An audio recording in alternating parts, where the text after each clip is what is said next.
Brilliant. Well, our next session is on realizing the benefits of quantum today to get the UK economy ready and what we need to do to really bring the benefits forward and get business processes in place now for our quantum-ready economy. It seems a theme of this morning with Michael talking about quantum readiness here in the UK as well. So to chair and to lead this panel discussion, we have definitely an expert in this area. Joey Jones, Senior Counsel and Corporate Affairs at Grayling. Joey has worked at the highest levels of journalism, politics and communications, so I'm feeling very in awe at the moment. He's been spending 16 years on screen at Sky News, so he will be familiar to many of you, I'm sure. And I'm going to hand over to Chris, but before I do that, just a plea, through the discussion, please, if you've got questions for this really tremendous panel, please use the Swap app, the platform for the summit, to provide your questions virtually, because we don't have roaming cameras here, of course. So please keep them coming, and Joey will have the tablet, so he will have access to the questions as we go. So if you have a burning question, don't keep it to yourself. Do raise it. And with that, I will hand over and give the stage to Joey Jones. Joey, pleasure to have you with us. Well, thank you, everybody. I hope you're having a good day thus far. I'm in the unaccustomed, but I'm afraid necessary, position of having to contradict my colleague who described me as an expert in quantum computing a moment ago. I would have to say that never have I been more relieved to be surrounded by genuine experts on a subject, because this is stretching as far from my own area of expertise, which is political journalism in the past and now consultancy, as I think I ever have done on a panel. We will have I will moderate a discussion, a conversation amongst the four of us. You can see, obviously, we're covering all the bases. Dave from Fujitsu, Sébastien Giroux from NatWest, Marie Tilby from the UK Space Agency, and Pippa Sharma from one department whose name didn't change, Department for Business, Energy and Industrial Strategy. So thank you so much to all of them.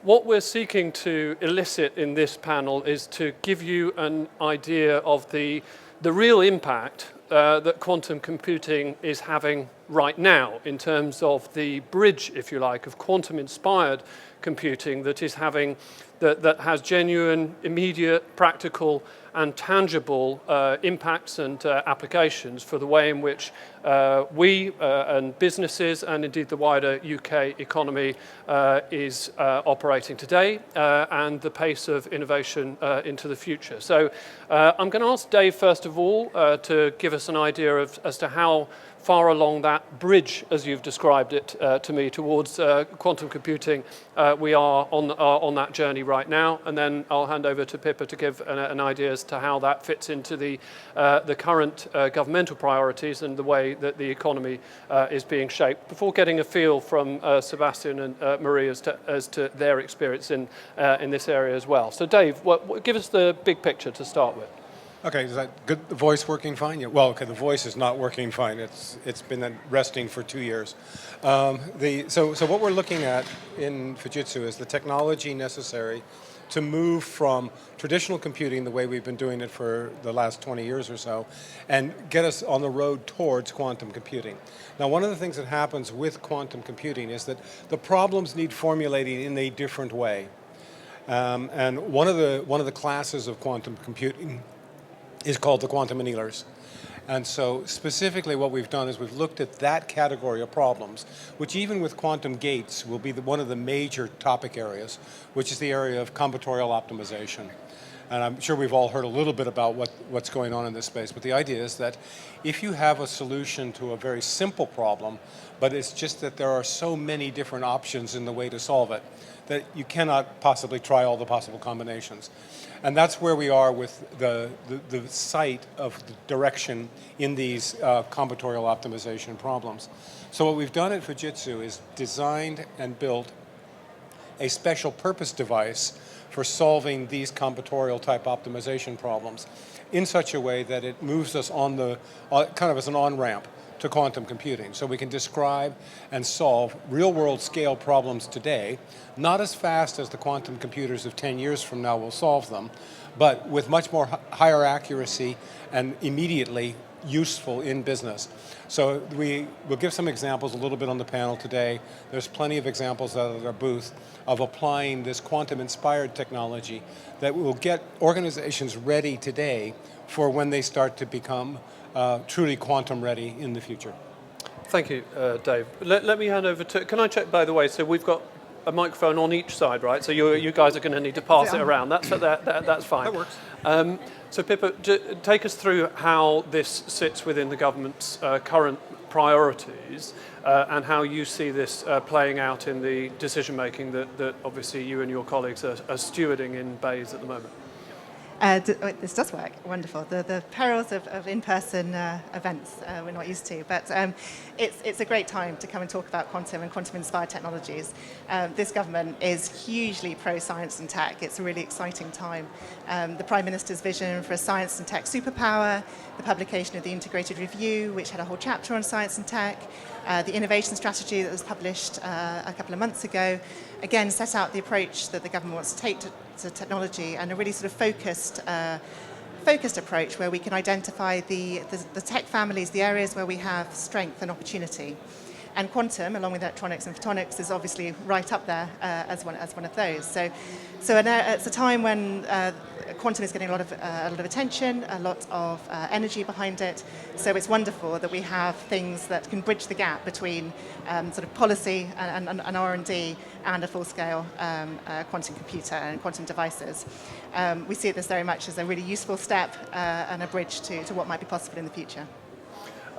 Can I ask you, before coming to you, Marie, obviously when you're reporting into a minister, in this case a new minister, as we were discussing a moment ago, George Freeman, though the Secretary of State remains incumbent quasi quate, they obviously want to be able to understand how this could impact for constituents, for the people of the UK. And this is a highly technical, complex area. How do you persuade them that this is something that can tangibly support and benefit the people to whom they are beholden? It's a good question. I think we are hugely lucky in BEIS that we work with a huge network of experts from academia, from industry, who are really good at explaining the technical detail, but also the practical applications of it.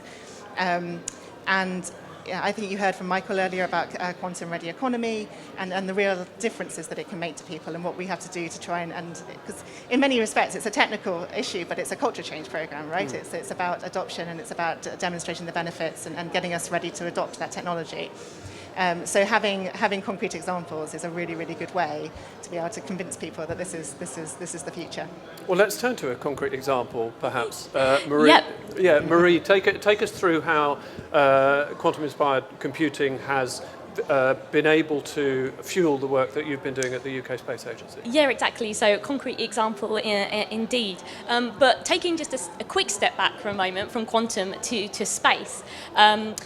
The nation now is dependent on space-based services, so Earth observation imagery, telecommunications, our military, our first response personnel, they all use satellite data and imagery in their jobs every day.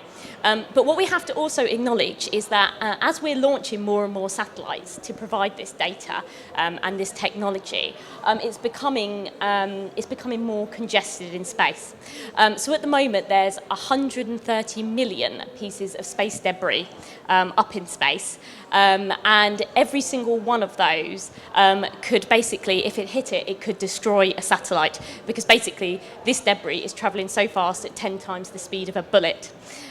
So this is a real issue. Space debris is a real issue for our satellite operators, and we are working with them to try and, companies are developing new technology to try and remove this hazardous space debris. And that's the project that the UKSA has backed Fujitsu on. It's looking at how can we support these companies using quantum-inspired technology to actually optimize these missions to remove space debris.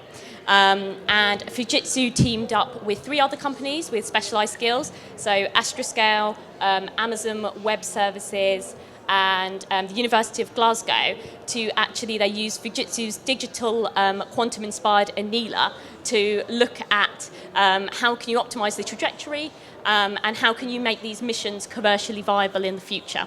At the end of the project, the team had a working prototype that demonstrated, I think Dave will be able to say, but it was 25% faster, and it also demonstrated that using this technique you could save a significant amount of fuel on these space missions. So it's a real world example of how you can actually take this new technology and make a really big difference with it and help commercialize new services.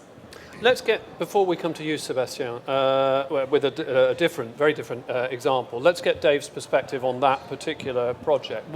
When you confronted the challenge that Marie and her colleagues put in front of you, what were the bits where you could immediately see opportunity, and where were the areas where you thought, that is going to take a bit of head scratching? Yeah, a little step back for a minute. The reason I love working with this particular technology is that every couple of years I get to do something new.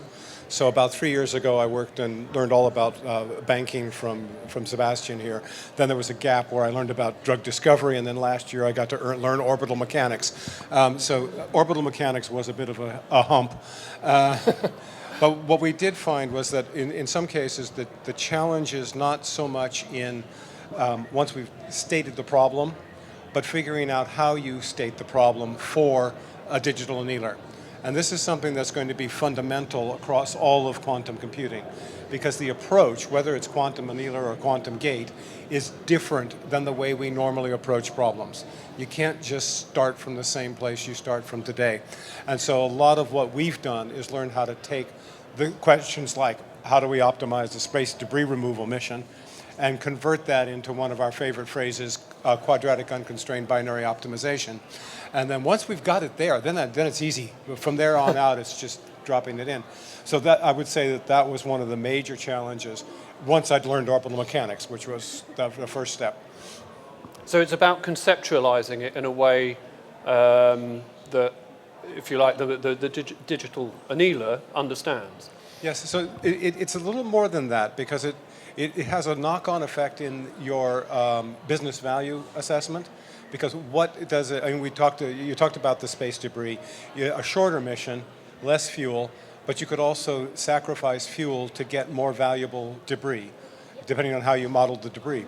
So it's actually being able to work out what of the many different rules that we put into the quantum solution drive the business value. So there's the business value side of it from the very beginning. And that means that in terms of quantum readiness, it's being able to understand the problem from a more open-minded perspective. And so a lot of the challenges that are faced by quantum development is not the actual getting it to work. Well, okay, it is hard getting it to work. Sorry, guys, I didn't mean to offend. In my case, it's really easy to work. The digital annealer just works. But it's getting from that space of, okay, I've got a bunch of satellites up there. I have to align my RAN drift and so forth. How do I describe that in a quadratic unconstrained binary optimization? Okay, let's see another example of how this played out in a very down to earth, if you like, arena. So Sebastian from NatWest, how did you guys first come into contact, and how did you realize that Dave and his colleagues might be able to solve some problems for you? So NatWest was an early investor in the quantum technology since 2015, and has kept a close eye on the progress of this technology. This allowed us to work with Fujitsu in 2018. Fujitsu arrived and presented the digital annealer version 1, which was very interesting because at the time and still quantum computers have several issues like error corrections, and we wanted to focus on the software, which is a quantum software. We are a financial services company, and our core business is software.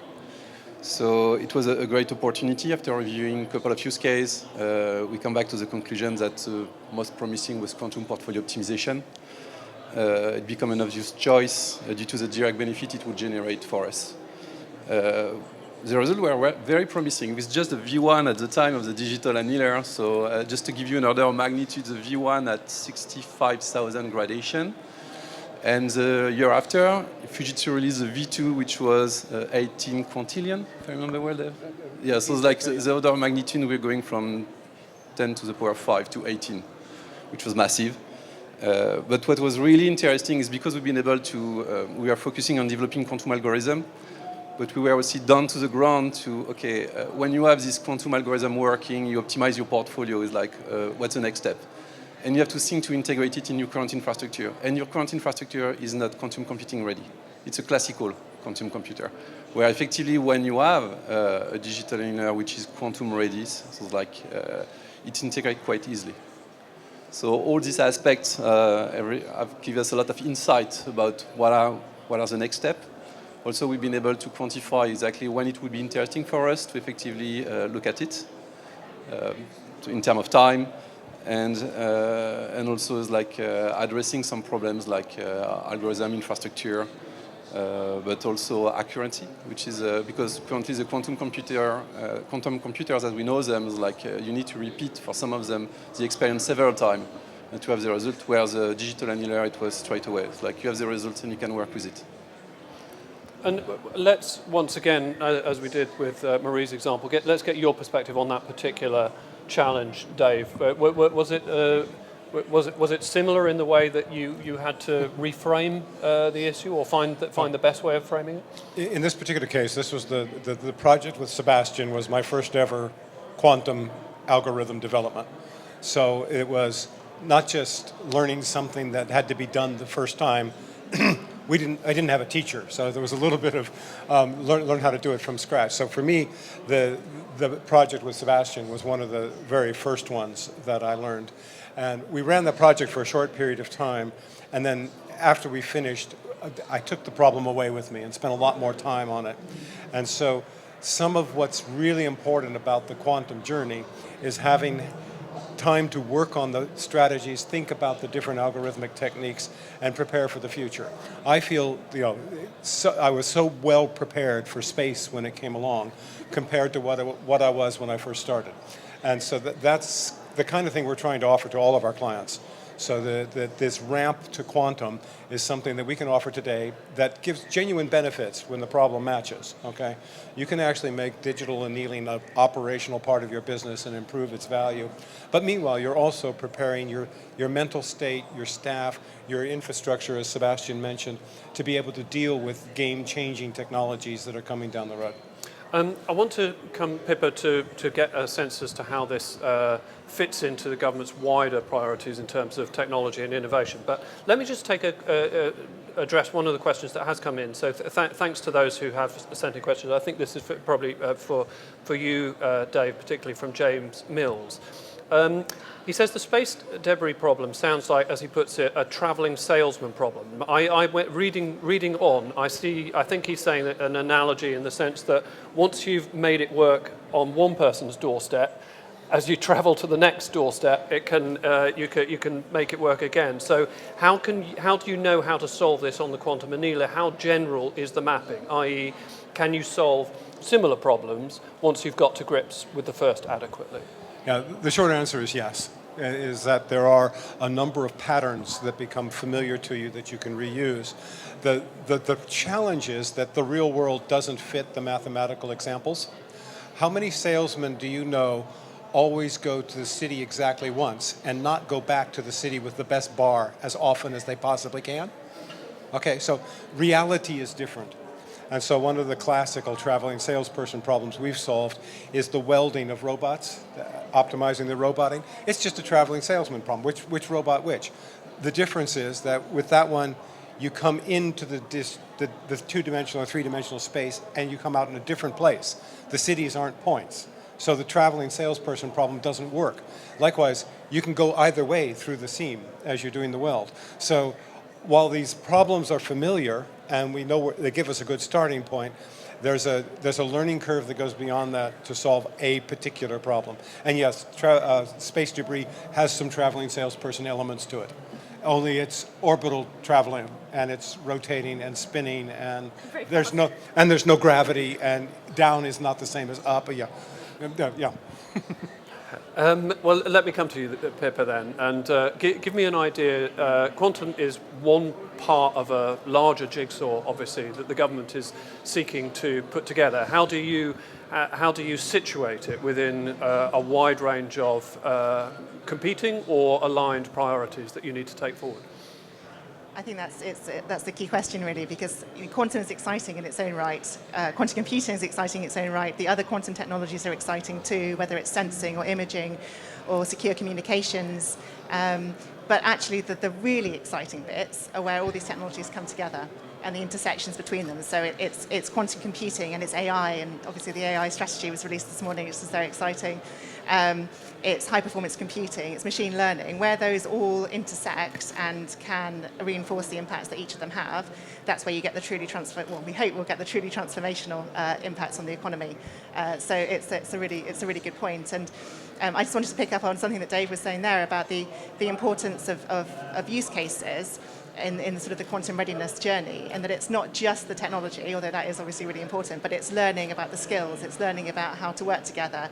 It's about bringing, in the UK, we have such a lot of expertise in the quantum sector. We have such a lot of expertise and forward-leaning sectors across the economy, and it's about bridging the gaps between those and bringing those people together to formulate problems and solutions. So a really, really valuable experience.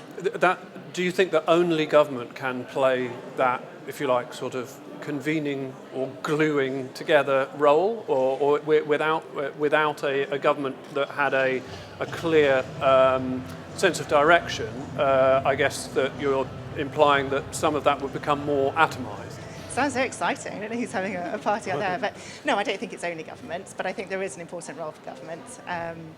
Role for companies too, agencies, academia. I mean, what we have done in quantum in the government and setting up the National Quantum Technologies Programme since 2014 is really provided an impetus for all of that and brought together multiple partners across government and wider to provide a sense of a direction and really put some oomph behind it.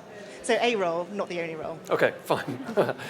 Marie, let me come back to you. Is there something about space that makes the work that you're doing such an ideal proofing ground for the sharp end of these sorts of technology? Yeah, I think quantum technology and AI lend themselves really well to the areas of the space sector that are involved in big data. And I think, they can really help and quantum can really help us understand how we can process that data and make better use of these large volumes of data. So I think it gives us that opportunity. But I think as well, operating in space is never easy. It's a complex challenge, and I think it's when you get these really complex challenges that's when you get the most innovation. And actually, I just wanted to pick up on a point that I think, in this particular project, an example actually brought together, 4 different companies to form a really powerful consortium. And it's a bit like Dave was saying, now through doing this project, and working with Astroscale and others, actually, he's learned how to apply this in the realm of orbital dynamics. So actually, I think the UK has a really rich ecosystem in terms of different R&D, and it's exactly as we were saying. It's bringing them all together is when you're going to get the most powerful results. And I think space and the challenges we face in space can certainly help to to lead to breakthroughs in other sectors as well. Great. Can I come back to you, Sebastian, with a question? So, I was talking to Pippa about how within a government department one has to understand, but then, if you like, sell the importance of a particular technology to the wider economy or to the British people. How has the journey within a very complex and capacious organisation like NatWest been in terms of, have you needed to be evangelical about the potential of quantum within your organisation, or did your colleagues within NatWest immediately grasp how this could advance their commercial interests? Well, I think they already did. If they made an investment in 2015 in this kind of technology, they do truly understand the benefits they can extract from it. And I would say it's not only NatWest, it's the financial sector. You can see that a lot of banks are effectively investing in quantum technology. There is a huge benefit to use this technology. It can go from portfolio optimization to optimal trading trajectory, risk management, there are a lot of use cases and application. So it will change this industry in the future, for sure. There is different way to look at it. The first one is effectively we're going to address the problems that we see right now, currently. So portfolio optimization has been here for 70 years, more than 70 years, and we try to use classical computers to solve them. Now, next step is going to be use quantum computers. And after, there is another kind of problem, which is like, for example, economic simulations, using equilibrium and using quantum computer to help us to effectively forecast, get a better understanding of what's going to be the future. So it's like there clearly a buy-in. It's like there are a lot of players, I would say competitors. NatWest is really invested in it. We've demonstrated in the past. I believe it will go on. And again, I guess in the same way as I was saying, what makes space such fertile territory for the use of these sorts of technologies? Why financial services? What is it about the arena in which you're working that makes it so well suited, or indeed that requires this sort of top-level sophistication in terms of our technological potential? So from producing an idea, implementing it, and putting it in production, it's very short. So it's gray matter. So technically, it's like we're going from the translation between your idea and the software application is very quick, and after putting it in production, is like currently is like I would say the financial industry is a kind of software industry because we rely a lot on software and hardware technologies. So the implementation is going to be super fast. Dave, you mentioned that there are other areas where the Annealer has been brought to bear and where its utility has been proven. I think drug development you were talking about. Take us through that a little. Yeah, so what we were doing was we set a project up to sort of look at how you would apply quantum annealing, digital annealing to the drug discovery problem. And we targeted the lead identification phase, the first 2 years of the target space. That space typically involves taking a physical library of a couple of million molecules and putting them in test tubes and see how well they work against the target. What we did was we worked with a partner called Polaris QB, who specialized in a digital version of the test tube, if you will, sort of, and worked on the front end of that. So instead of a small library of a few million, we created a virtual library of, I think, between 10 and a trillion molecules, and then used the digital annealer to sample that space for a few thousand, shall we say, promising molecules, and then moved those molecules into a second phase where the expertise at Polaris used quantum mechanic and molecular dynamic simulation to narrow it down to a handful of molecules. And in the case of the dengue fever, they're now going into synthesis and testing. So the process is basically compressed from about 3 years to about 8 months. But the important thing we learned in this one is that the quantum component is a component. And the initial step of sitting down and reading research papers, designing the synthetic, the virtual library, run the digital annealer, then run the then run the classical computer, quantum mechanics simulation, and then move into laboratory traditional way. The whole pipeline has to be there, and it has to change in accommodating quantum computing. I think you've actually been addressing a question that came from Matthew Broom there, but I'll read it out to you anyway, Sure. just so you can. This could end up being a yes/no question. I'm assuming that the digital annealer is a classical simulation of a quantum annealer. How does the Fujitsu digital annealer achieve an advantage without being fully quantum? Okay, so the thing is that there's a tricky question here between simulation and emulation, okay? So what the digital annealer does is it solves a problem represented in the same form as a quantum annealer. So it's this quadratic unconstrained binary optimization in the polynomial form. And it solves that problem using classical algorithms that we've developed. So it's not actually simulating any quantum effects, okay? It is actually solving the same kind of problem. And it basically uses a hardware implementation of simulated annealing, runs on a single chip, and is acting like it's 130,000 cores. okay, all on one chip. So super powerful, but it can only solve that problem. And I'm sorry, it won't help you with noise reduction on your quantum qubit analysis, because it's not simulating a real quantum device. Okay, let me come back to Pippa. Tell me how, from your perspective, from within the department, you see quantum and the other parallel technologies that you are supporting, if you like, cross-fertilizing in order to ensure maximum impact for the UK economy.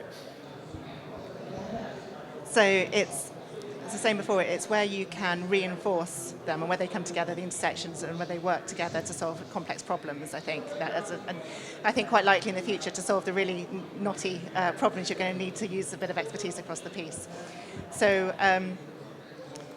it's. I'll give you another example. For example, we're working on cyber-physical infrastructure, which is about how you can bring together digital twins, synthetic labs, physical robotics, and it's where you can get all of those working together in a network fashion that you might be able to really drive productivity and innovation across the economy.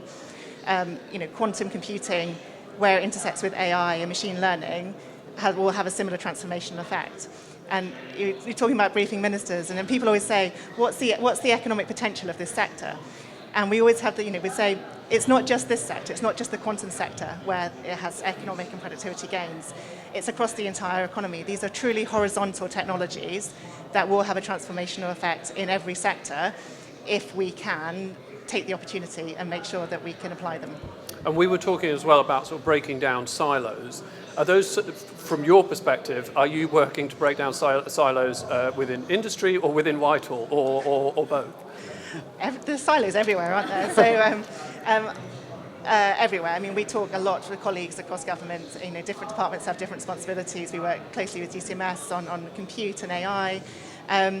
But, for example, one thing I'm sure Michael talked about earlier was the program of work the NQCC has got going, which is about workshopping and training and upskilling and bringing the quantum community together to workshop with people, for example, in the finance sector to identify problems and really work on the detail of how we might solve them. So a lot of facilitation, a lot of talking, and I get to sit in some fascinating conversations, so I consider myself very lucky. I should say, by the way, I'm grateful for those people who've fired in questions coming through on the tablet there. But if you do have any other questions, indicate that you'd like to ask something, and I will come to you. Maria, I just wanted to ask you, I was fascinated that you were saying at the outset that the work that you are doing is increasingly being drawn upon by people who are not in the space industry, that they are looking to you for learnings and applications. How has that developed over the past few years, and is that something that where the pace of that cross-fertilisation again has accelerated? Yeah, I think so. I think AI and quantum. I think it gives the UK economy and the space sector an opportunity to do new things. So new types of mission, new types of data, new ways of processing that data, and that can bring huge value, not just to the space sector, but I think as well.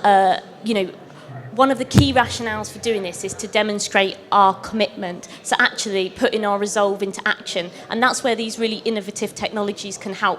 So, we're actually saying, yes, we're going to do something about this, and we're committed to keeping space safe and secure and sustainable, and these innovations can help do that. But, space is increasingly important into our daily lives as well.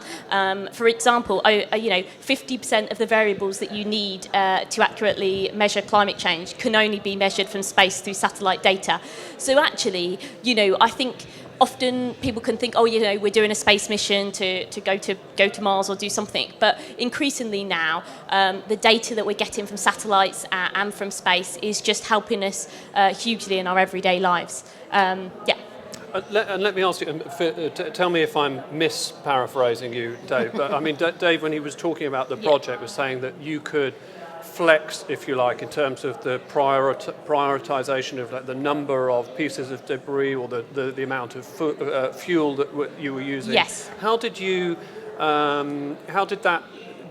you ensure that you were making the right choices, if you like, and you were optimizing the work in the most efficient way possible? Well, I think this again comes back to the collaboration, because actually it would very much on a case-by-case basis depend on the priority of a particular mission and what you are hoping to achieve, you know. So it may be that for one particular reason we've got a high priority piece of space debris, or a nation owns a particular satellite that they would want to remove. So, but you can use the model to tweak it, to input those parameters to make sure that you're getting the most optimal solution for you. So again, it sounds a bit like we're repeating, but it's bringing together the different areas, the areas of orbital dynamics and the actual space debris removal missions themselves, which are very technical in their own right, with actually this way of, okay, we've got this mission, we can do it, but how can we optimize it now? How can we make it better? And computing is becoming so much more powerful, and I think the benefits that we can do with that, yes, you can show this optimization in the context of space, but you can clearly see how it could be applied to many other sectors, so telecommunications, secure communications. The possibilities are vast, really, I think. Okay. Sebastian, let me come back to you and take us through what you see as the sort of, you've done this project, what do you see as next steps, and what do you see as the potential going forward for exploiting these technologies for you and for your colleagues? I would say we are monitoring the maturity of the technology. So what about when we look at quantum computers, and specifically is like the hardware in itself, we're still facing some problems like error corrections, qubit noise. And what we would like really is like a stability in it, so that effectively in the emergence of a standard. So because we are in the financial industry, and usually is like, I wouldn't say we are late adopter, but we like something which is standardized. That's something very interesting for us. I would say also is like another aspect which is very interesting is the question of encryption, security. And this is where effectively we had a wake-up call in 2019. So the main algorithm, I mean, some of them, there are a lot of them, but the two main algorithms used in the financial industry are the RSA and Advanced Encryption Standard 2056. This algorithm have been tested against quantum computers. And we've seen, for example, so RSA was produced in the 70s. 20 years later, the first quantum algorithm being able to threaten the RSA scheme was produced. At least two of them, so we have the Shor and the Groover. We didn't have quantum computer at the time. The first implementation was done in 1999. And what we've seen is like it was not scalable. But in 2019, we had the wake-up call because a scalable implementation with 3 qubits was produced. So intelligence agencies have been publicly make the announcement that they're working on quantum-resistant encryption since 2015. The financial sector, I believe, is looking at it too. But that's going to be one of the major aspects in the financial industry over the couple of years. So just clarify, quantum-inspired computing in that sense is largely opportunity in order to be able to combat people seeking to break encryption, or it is risk in that if it falls into the wrong hands, if you like, it might be able to unpick all the locks that you've put in place around our data? It's a little bit of cat and mouse. So it's like there are cryptographers, cryptanalysts. So the first question is like, who can have access to a quantum computer? That's the first thing. After is like, I say it's a wake-up call, but people are aware of it, they're working on it. I would see a growing opportunity of investment. It's like people will invest in this encryption business. But more importantly, is like we will be probably soon in a position to re-encrypt all the data that we have with quantum-resistant algorithm.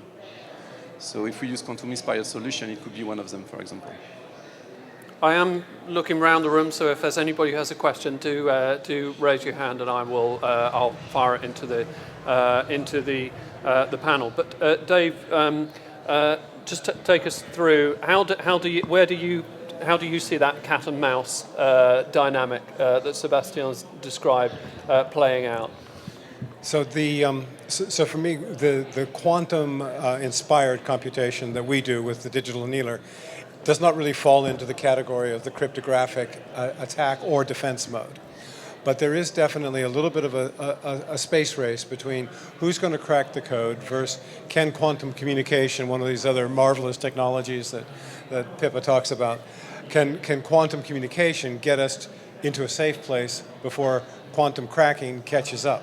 So at the moment, I think quantum communication has the edge. It's a little bit more advanced. It's certainly a more mature technology and stable. I think stable is probably the best word than quantum computing.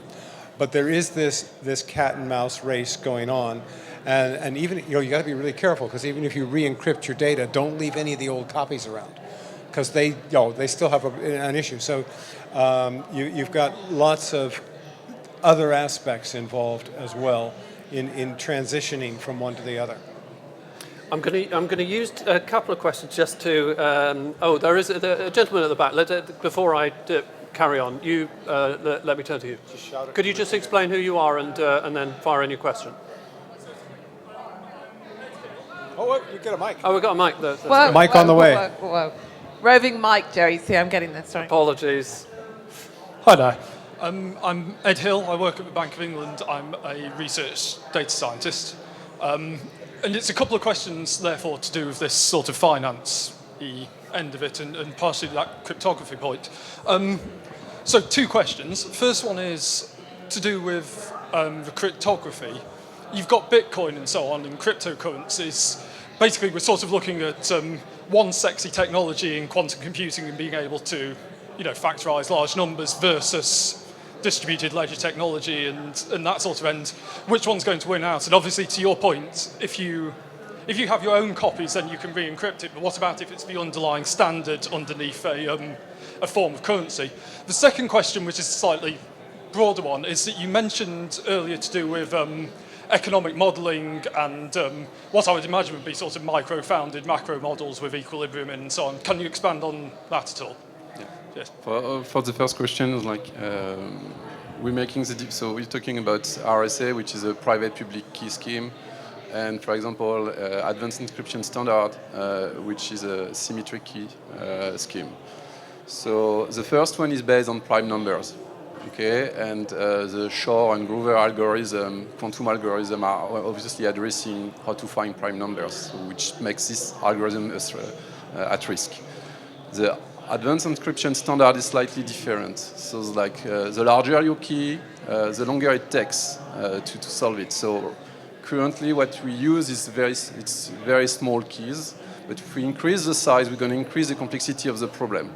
Knowing that I would say cryptocurrency fall into this category where typically you have hash keys, and effectively if you increase the size, you increase the complexity. So after there are speculation about the number of qubits that you need to effectively attack or crack, I won't enter this debate because it's purely hypothetical. But I would say that there are different categories. Some are very weak, and effectively we have to look at them. Some we still have a little bit of time to effectively address the problem entirely. For your second question, it's a little bit of a question of equilibrium. So, for example, when you run an optimization problem, try to solve an optimization problem, you try to find an equilibrium. I will enter in physics, for example, free energy, finding the global energy minima is one of them. So where effectively your system is going to be stable. An economy is not that different.